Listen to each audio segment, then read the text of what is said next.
Blizzard are actually following through with their commitment to communicate with us about updates as we move forward on Wrath of the Lich King as it gets closer to the launch. We are having a lot of updates happen on the beta where sometimes we get a blue post about it, but sometimes we don't. But today they launched a massive blue post that has some of the most insane information that we've ever gotten. Things like faction changes actually being implemented into the game in Wrath of the Lich Kings. Things that a lot of people were asking for. So with that being said, let's dive right in. Just looking at the post itself, there are multiple different sections going over raid lockouts, race and faction change, like I mentioned, character-based mounts and achievements, the LFG tools, and 2v2 sections. One of the things that I think are the most exciting is that they have officially decided to share lockouts between heroic and non-heroic raids. This is not something we really have to worry about until Trial of the Crusader, but what it did mean was that we had to do 10-man and 25-man versions, and then also 10-man heroic and 25-man heroic versions of these raids, which was 4 lockouts per character of the exact same raid. That's a lot of raiding per week to do the exact same thing.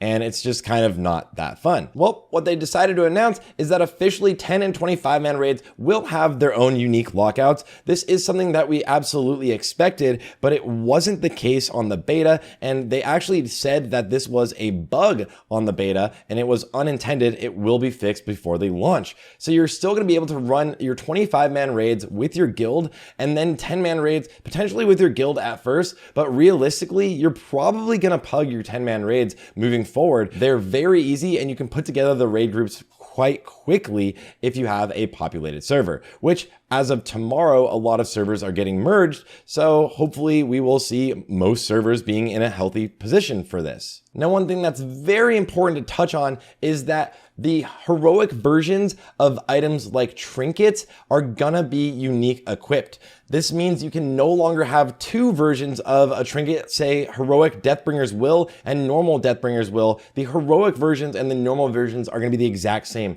You cannot have 2 of them, things like Death's Verdict as well.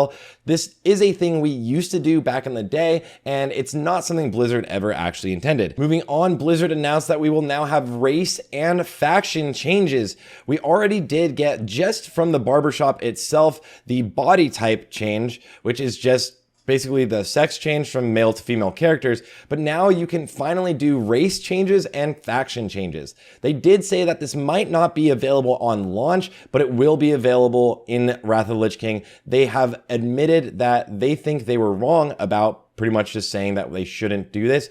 Pretty much it allows you to play the game with your friends. If all of your friends are now playing Horde, you can switch over to Horde. If all of your friends are now playing Alliance, you can switch over to Alliance. This is a very, very welcome change. And I know a lot of people are changing factions moving into Wrath of the Lich King. So this will be a lot easier than fully leveling up another character, especially during the pre-patch or whatnot. Next, they did announce also that mounts and achievements are going to be character based. So if you have any of the achievements that are giving you special titles, this is going to be linked directly to that singular character. Also, that means mounts are also going to be linked directly to that character. This means you will have to farm rare mounts on all of your characters, but this is how it was back in the day, and it is honestly something that's kind of exciting. If you want to do the Undying and have that title on whichever characters you want it, you have to do the entire raid without having anyone die on that particular character. And it'll also kind of solidify some of your favorite characters. If you want to play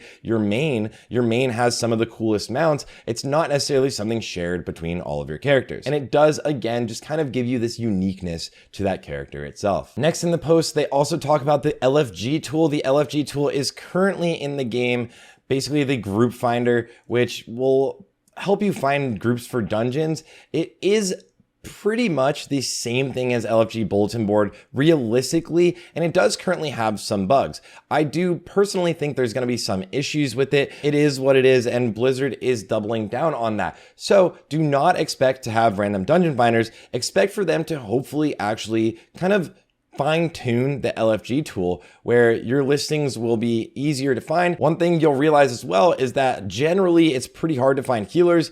As we expected, of course, you're usually queuing up as DPS. So selecting your groups will be interesting on launch. There should be enough people looking for every single activity that it'll almost never be an issue to find a group to do an entire Heroic World Tour. And lastly, they did announce that they are going to give titles and achievements to 2v2 arena players. This bracket was kind of looked down upon back in the day in Wrath of the Lich King, if that's really the right terminology for it. Well, they took away the actual achievements and titles from being in that bracket. Now, this is really nice because it does provide a more unique gameplay style, and you also might have some classes that are kind of overpowered in 2v2 and a lot weaker in 3v3s, or it might just be easier to find a good 2s partner than it is to find 2 more people to play 3s and work it all out through your schedule. So you don't have to stress about getting your title in 3s anymore. You can just grab your friend, go in 2s, and get your Glad titles and mounts.